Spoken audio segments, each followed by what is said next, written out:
प्रयास किया। तो श्री गोसाई बाबा लिखे कि ऐसे कष्ट से तो ठाकुर जी को कष्ट हो रहे हो या सेवा से, इसी बात का स्पष्ट है आपके यहाँ। तो श्री महाप्रभु भी यह बात को कह रहे हैं, जो बात मैंने सेवा के सत्र में समझाई थी कि अछिद्र सेवन, अगर हम अपनी सामर्थ्य से अधिक सेवा कर रहे हैं तो भी कहीं ठाकुर जी पे भार है, और अपने सामर्थ्य से कम सेवा कर रहे हैं तो अपनी बेईमानी है। और अगर या तो लेखा जोखा करने जाएंगे तो आज मैंने बहुत सारी डिटेल्स दी थी कि तुम्हारी खुद की पर्सनल वेल्थ को तो कम से कम ठाकुर जी तक समर्पण ले जाके, और हमें तो ईमानदारी पर तो आज परिस्थिति ऐसी कि या तो अगर सर्वैया अगर निकालना चाहेंगे या कोई सर्वे अगर या तो कहीं बैलेंस शीट निकलेगी तो बहुत बड़ी तकलीफ खड़ी हो जाए। अपन कितने ठाकुर जी के साथ ईमानदारी कर रहे हैं ये प्रूव करना अपने लिए बहुत महंगा हो जाएगा। ख्याल आए? चलो अब जो पॉइंट्स दिए हैं उनको विश्लेषण कर रहे हैं।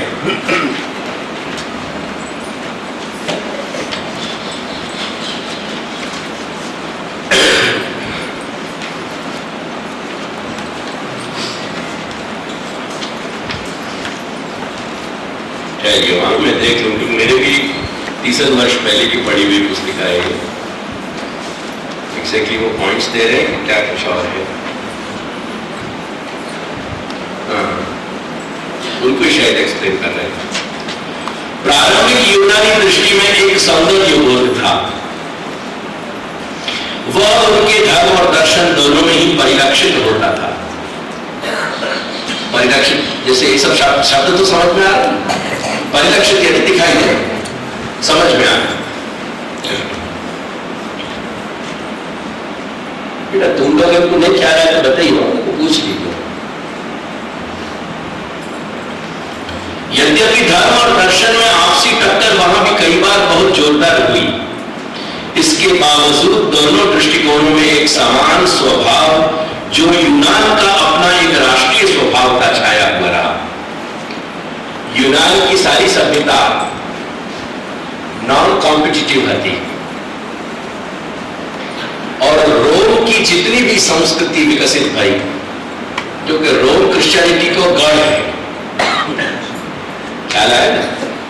जिससे अपने यहाँ के भारतवर्ष को बहुत बड़ा धार्मिक केंद्र तिरुपति, जैसे अपने मार्गीय संप्रदाय को केंद्र जो है नाथद्वारा, सब आओ जाने अनजाने, सौभाग्य से या दुर्भाग्य से जो भी, ऐसे ही उनके यहाँ रोम ईसाईयत को सबसे बड़ा केंद्र था। तो यूनान की जो संस्कृति थी वो स्पर्धा रहित थी, नॉन कॉम्पिटिटिव थी, मनुष्य के स्वाभाविक विकास पे वो आधार है। भारतवर्ष में यदि अपन देखें अपने घर का इतिहास, तो प्रायः 1000-1200 वर्ष तो आक्रमण में निकल गए। तो ये 1200 वर्ष 1400 वर्ष को तो अपन लेखा जोखा ले ही नहीं सका। बाकी बात और पीछे जाएंगे अपन तो लगभग 1500-2000 भारतीय वर्ष, यानी भारतीय इतिहास के जो बहुत सारे सुदूर सुनहरी बिंदु है, उन गोल्डन पॉइंट्स में से वो एक लास्ट गोल्डन पॉइंट है, तो कि जब भारतीय संस्कृति स्पर्धा रहित और स्वाभाविक विकास क्रम पे पल्सेट कर रही थी, कि अपने जीवंत धक्का ले रही थी वो अपने, वो दृश्य फिर अपने यहाँ लगभग उपस्थित नहीं गया। तो यूनान की सारी संस्कृति, ग्रीक की सारी संस्कृति जो थी वो स्पर्धा रहित थी। आज को मॉडर्न यूरोप और यूरोप के परिणाम स्वरूप अमेरिका, ये सारी संस्कृति रोम की जूठन है, यूनान की, ग्रीक की जूठन नहीं है।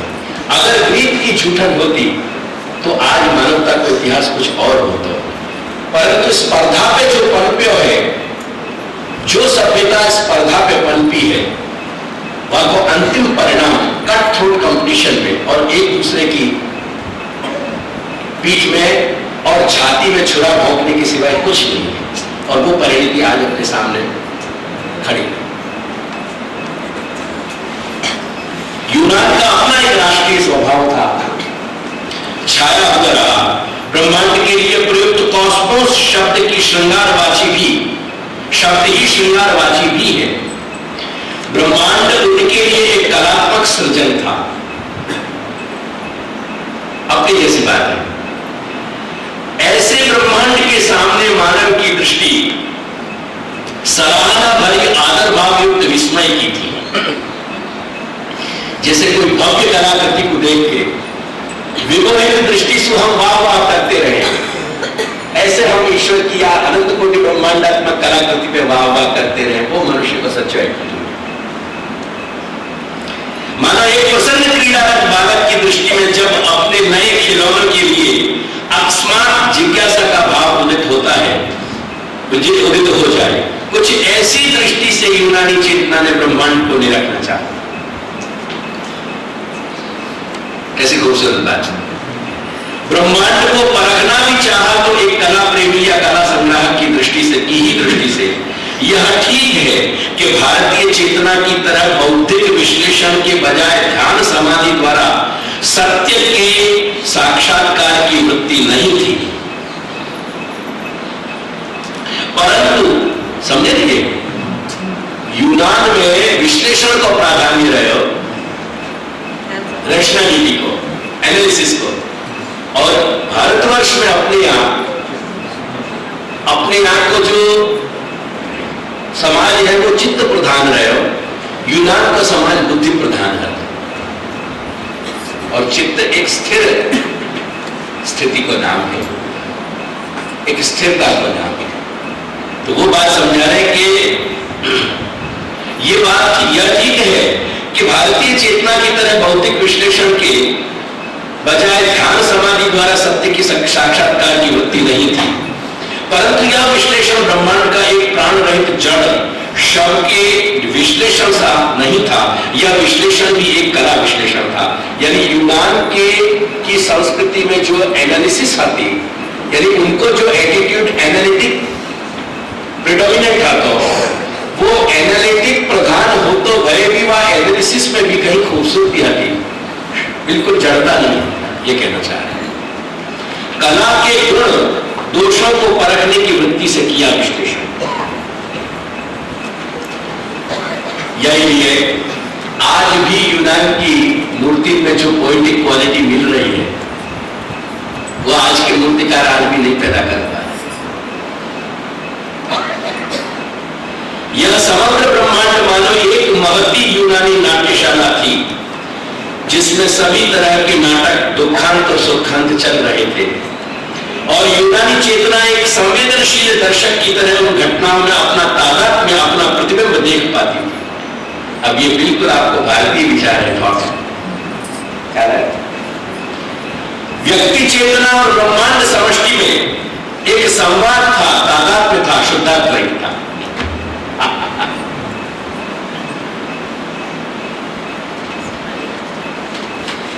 मध्यकालीन ईसाई धर्म तथा दर्शन में वो दूसरा पॉइंट आया यूनान के बाद।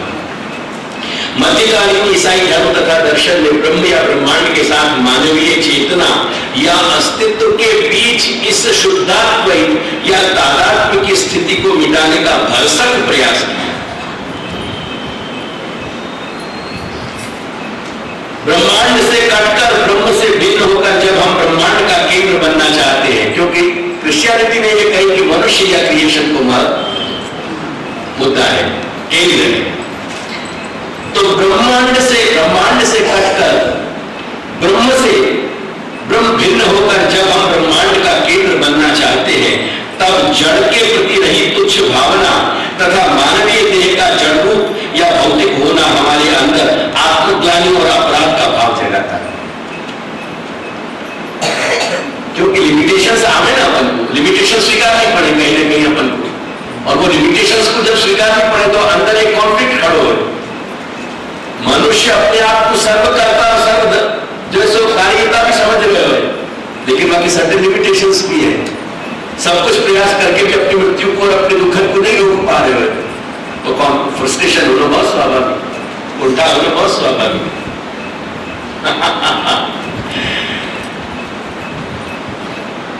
इस भौतिक देह में आत्मचेतना की अभिव्यक्ति या धरातल पर मनुष्य का अशुभ आगमन स्वर्ग से अधोपात के रूप में चित्रित होता है, पापी के रूप में।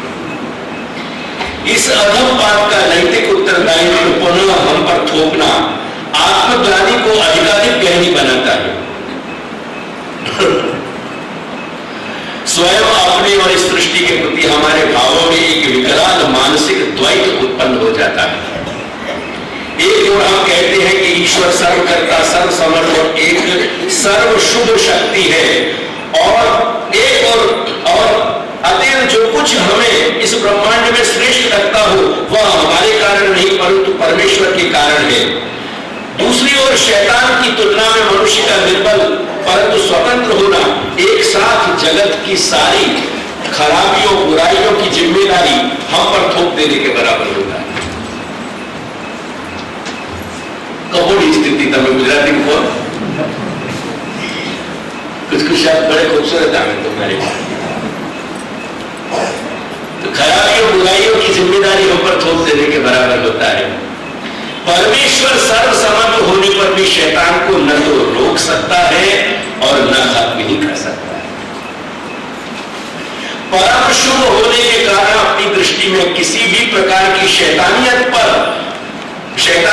परमेश्वर चाहता भी नहीं। फलतः अपने इस अंतर द्वंद का दंड परमेश्वर अपने प्रिय आदम को शैतान के साथ भिड़ाकर रोम के नीरो बादशाह की तरह मनुष्य की शैतानी शक्ति द्वारा पाशविक और खूंखार चीर फाड़ देखने में मजा लेने देता है।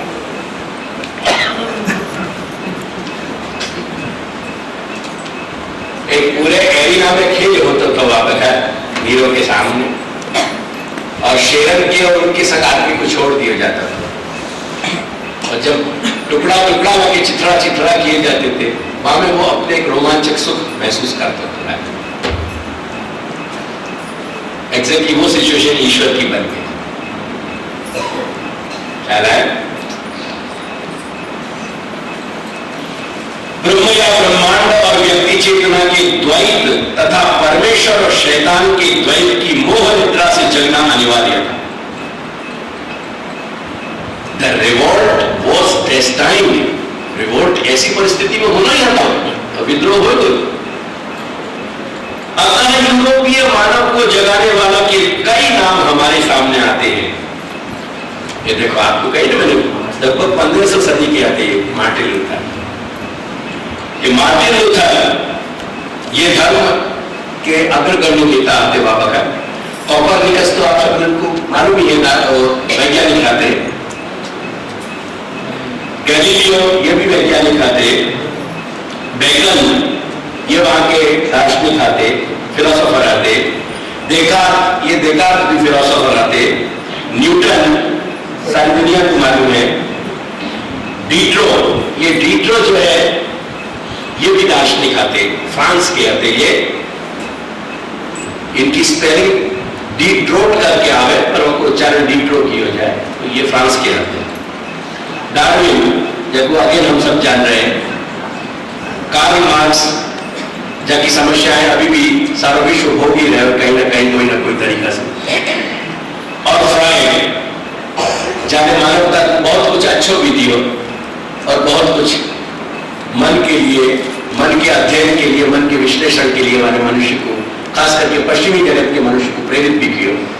मेरी आपके पूरी एक स्कीम होती है, ये फ्राइड को नाम आया, यदि अपनी बात कहते हो जो मैं नहीं कर सक रहा हूँ क्योंकि मेरे पास सिर्फ आगे 2 दिन है। मैंने पूरे पश्चिमी मनोविज्ञान की जो वहाँ पोस्ट ग्रेजुएशन में जो टेक्स्ट बुक चले साइकोलॉजी की, और जब मैंने साइकोलॉजी पढ़ी, बाकी 18 चैप्टर्स हैं, बहुत बल्कि बुक है। बाकी 18 चैप्टर की मैंने सारी सिनॉप्सिस क्रिएट की थी, जो कल तुम्हारे भाग में आई और फिर वापस ले ली गई शायद। तो वो 18 को मैं नेक्स्ट स्टेप में रहूंगा। वो 18 चैप्टर में चैप्टर वाइज वाकई मैंने सिनॉप्सिस तैयार करी, बाकी एकदम सूक्ष्म आउटलाइन मैंने तैयार करी बाकी। और वहां में उनके यहाँ मुख्य मनोवैज्ञानिक मान्यताएं क्या है, उनकी एक्सेप्टेंस और क्या ढंग से वहां पर डेवलपमेंट हुआ है। और बाकी साथ 18 के 18 अध्याय के मैंने भारतीय समीकरण वाके साथ रखे हैं कि अपने यहाँ मनोविज्ञान एक स्वतंत्र विषय नहीं है, पर अपने शास्त्र में जो भरमार है पूरे मनोविज्ञान की वक्त को अपन को कैसे समझना चाहिए और कैसे विश्लेषण करना चाहिए और उन तथ्यों को कैसे निकालना चाहिए, या कि एक पूरी सिनॉप्सिस तैयार 18 के 18 अध्याय की करी थी और वो पूरी मैंने लिखवा के हिंदी में तैयार करके ताकि मैं आपको पढ़ा सकूं। अब वो नेक्स्ट टाइम जब भी होगा तो मैं बाकी जो सूक्ष्मता है वो थोड़ा समझाऊंगा कि अपने यहाँ मनोविज्ञान की क्या स्थिति है और अपने धर्म और दर्शन में अपने मनोविज्ञान के क्या अपने कॉन्ट्रीब्यूटिंग फैक्टर्स हैं इत्यादि। मध्यकालीन अनेक मोहों को तोड़ने का श्रेय इन्हीं महानुभावों को प्राप्त होता है।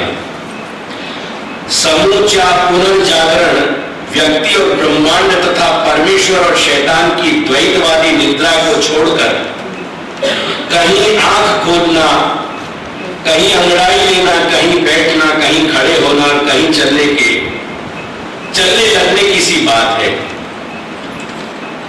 ख्याल आ गई ये बात?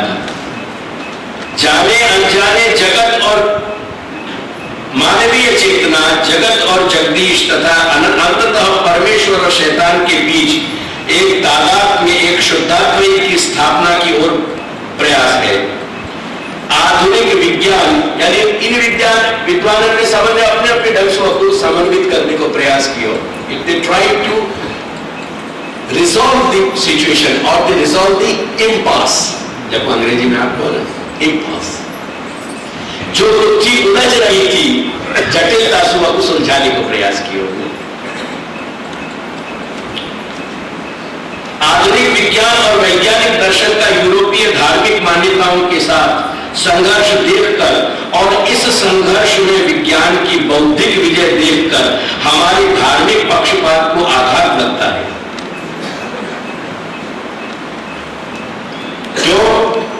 क्योंकि पश्चिम के देशन में और उनके परिणाम स्वरूप आज सारी दुनिया में, क्योंकि सारी दुनिया पश्चिम है, अब कुछ भी भेद नहीं है। लोग पश्चिम के ढंग से सोच रहे हैं, खा रहे हैं, पी रहे हैं, उठ रहे हैं, बैठ रहे हैं। नॉट ओनली दैट, मैं कहूंगा कि पश्चिमी ढंग से ही लोग अब सांस ले रहे हैं, यानी अब कुछ भी भेद नहीं रहे, यानी सर्वत्र आज वही ढंग नृत्य है। यानी जो स्थान कहीं हमारे मानस में हमारी भक्ति भाव और शरणागति जैसी दिव्य भावना को हो, तो वही आज वैज्ञानिक भावना ने वो स्थान ले लिया। अरविंद एक बहुत अच्छे वाक्य कह रहे हैं, हमें खाली एक वाक्य सुनाऊंगा, बहुत ही अच्छी बात कह रहे हैं। This cycle of society, the time of